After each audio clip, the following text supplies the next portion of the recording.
Now, if I'm being completely transparent, I didn't know who Luke Beasley was until Tim Pool just cooked him. I mean, this man seasoned them up, put them in a refrigerator, let them marinate overnight, woke up the next day, you know what I mean?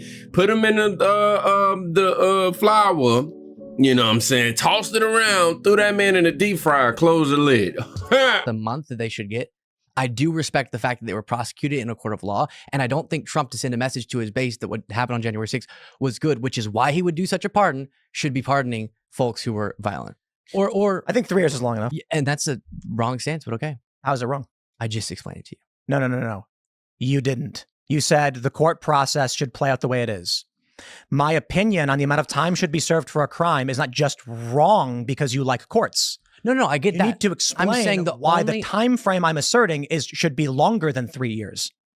No, I'm saying the default, you have to have overwhelming, compelling evidence that someone has been wronged to justify a president stepping in and saying, I'm subverting the justice system outcome. Do you agree with that premise? No. That's immoral. So yeah, you're making a fascist argument. A fascist argument? You are making the fascist argument that the hierarchical structure of government is just and should be upheld regardless. Why?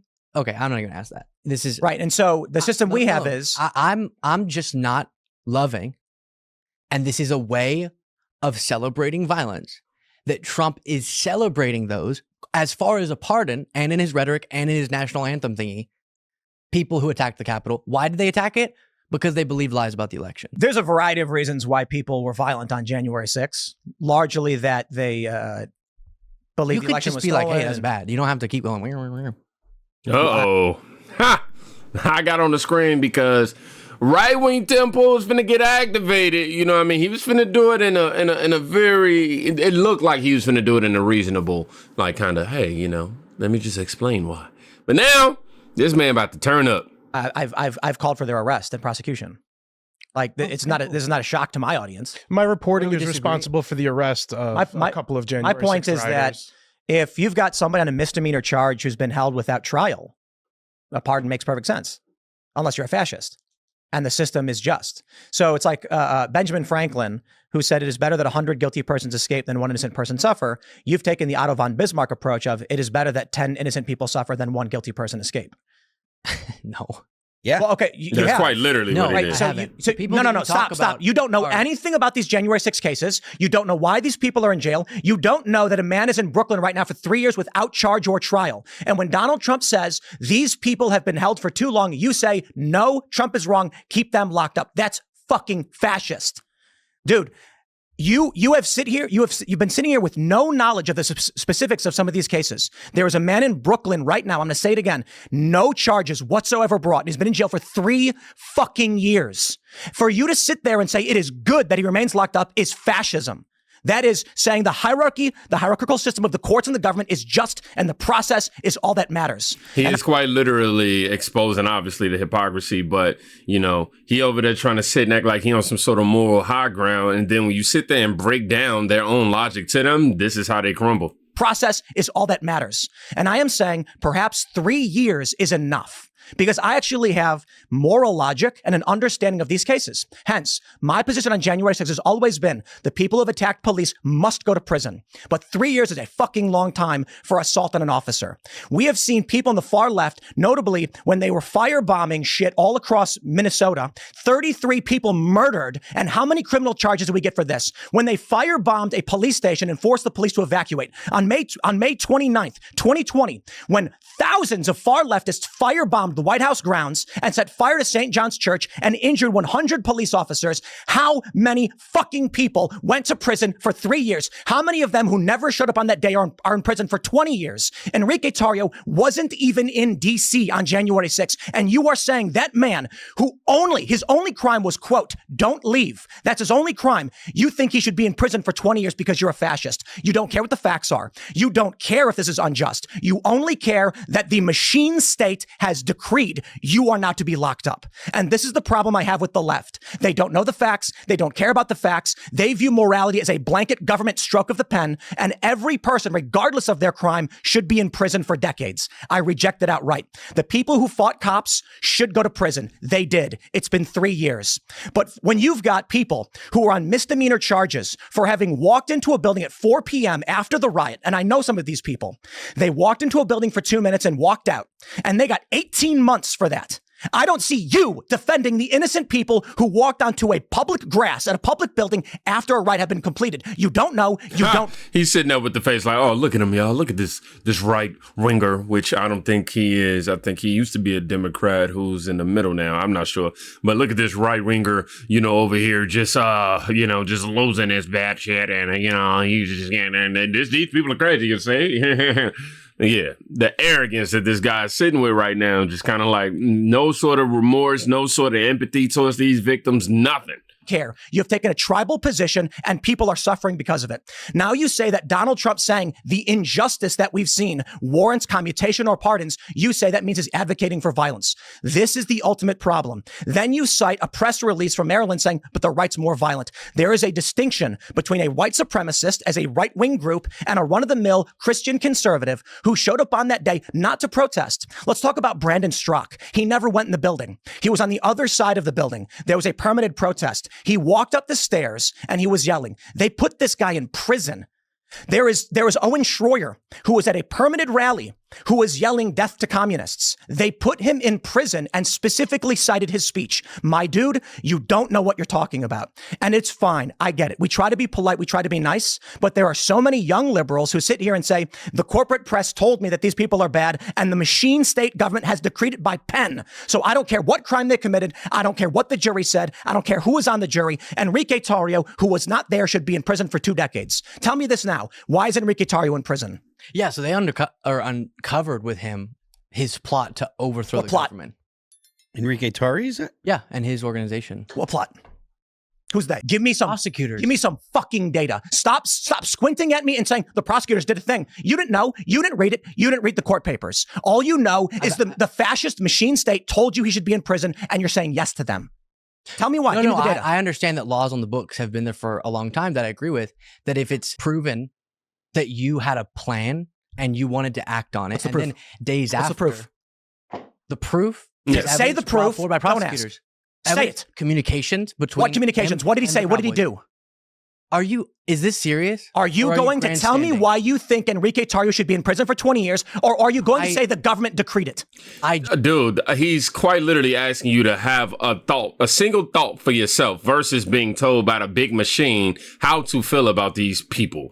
We've been brainwashed and induced to be forced to feel and think a certain type of way. And he's saying, hey, bro, instead of you riding that whole machine like that, actually learn the facts of the situation before you sit here and start rallying against people who don't deserve to be in prison.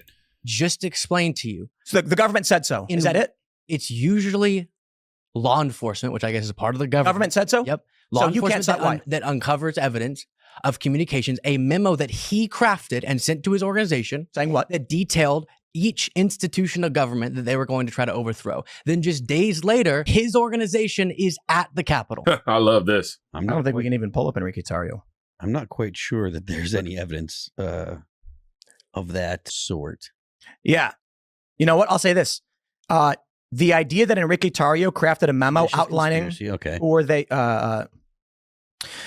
3 months featured witness. I love this. I love the fact that he pulling the receipts right down his face. Evidence featured Taro and co-defense included videos, thousands of messages in encrypted chat groups, as well as a public message on Parler. On or before January 6th, Taro convened a Ministry of Self-Defense to coordinate Proud Boys leadership on January 6th. The chat showed that Taro, stationed in Baltimore, encouraged the Proud Boys as they attacked the Capitol. Let's figure out what that encouragement was. Oh, are they going to actually say in the article? So here's a citation. Proud Boy and 3 other members of the far-right groups were convicted Thursday in a plot to attack the Capitol. A jury in Washington, D.C. found Taro and 3 lieutenants guilty of seditious conspiracy after hearing dozens of witnesses. Jurors cleared a 5th defendant, Dominic Pizzola, on a citizen charge and a significant milestone of the Justice Department, which is now secured a conspiracy, blah, blah, blah. They will never stop.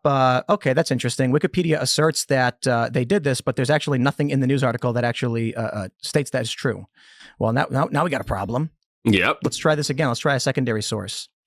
Let's see. There it is. They introduced evidence that Taro discussed with associates a plan to have a large crowd in Washington storm government buildings in a scheme they called 1776 returns, in which the Winter Palace was used as an apparent code for the U.S. Capitol. In a message, he said, make no mistake, we did this, do what must be done, and he directed the Proud Boys to do it again. So the question then becomes, in the bigger picture... So are you going to at all acknowledge that you just blew up over something that I was absolutely citing fairly? I don't think you cited it fairly. I think people should be prosecuted for engaging in plans to overthrow a government. That's kind of that's a very loose definition of plans to overthrow the government. I was about to say that didn't concrete nothing, bro. That literally didn't cement nothing. However, I'm not saying that it's gonna work in his favor in any kind of way either. But how does that directly correlate with that? Look, respectfully, I cover a lot of protests and riots. A lot of people try to protest and riot and occupy government buildings. Do you think that qualifies as trying to, overthrow your government? No. Okay, good. So, I mean... but if they had a plan to take control of the government, which was this one. If this was an actual plan, this was the leastly poorly, most over the government? Ridiculous plan ever. They went after people for having Lego sets of the Capitol. Yeah. I mean, the level of political prosecution here, would you even admit that there was some level of politics when it came to the prosecution of the J6ers? Would you say politics played a role in this? Engaging with this as thoughtfully as possible, not trying to grandstand. Of course, often for very justifiable reasons, prosecutors will try to make an example of someone who, for example, tried to overthrow the government to prevent the peaceful transfer of power. I see why such a thing, personally, I reject categorized as sedition, to overthrow the government, would be uniquely bad to prosecutors and political in that this all involved politics, right? And thus, I'm sorry, I have to say this. Sent. The Wikipedia article making those claims is not citing any actual proof that they said those things. At all. So to that, my friends, I say free all the J6 political prisoners. This is definitely the horrible side of justice in America, man. This was actually pretty cool to see, man. I don't think that this kid just got completely washed out the water and nothing like that. But he did get put on blast for just not knowing the facts of all these situations, just kind of getting the blatant statements of them all, including myself. I'm not going to act like I know every single detail here. I'm not going to sit here and be like that. However, you could tell that, it was a short circuit there for a second. You know what I mean? And I'm glad to see that, bro wasn't prepared for the realness of Tim. Because dude was sitting there like, what? I started squinting and all that. I actually thought he was gonna cry for just a little bit, just for a little second. Although, he was pretty cool. He had a cool demeanor. He wasn't like, acting like a typical leftist, trying to spew. But for a fact he's gonna cry on the way home. And let's read a few comments. I watched it live. I was laughing because Tim cooked them good. That wasn't really hard to do now, was it though? The suit guy seems to be pretty reasonable, though. He's not being completely crazy leftist on all of it, which is, what I gave him credit for sure. When the facts are on your side, bang on the facts. When the law is on your side, bang on the law. When neither is on your side, bang on the podium. When both are on your side, let him cook. Somebody wrote, this dude showed up with T-ball equipment to play Phillies. Oh, man, but no, sometimes you got to set these people straight, man. They're just out here spewing what these left-wing deep state talking points are. And the entitlement, you seen him sitting with was just crazy. Well, it was just crazy to me. He got cooked. Well done. I mean, well done. Technically, that's just a status. I'm reading. Technically, that's just a status/authoritarian default position. I don't know, man. I'll just say the kid soul left his body, and I thank God that I'm not on the other side of Tim during that heated exchange.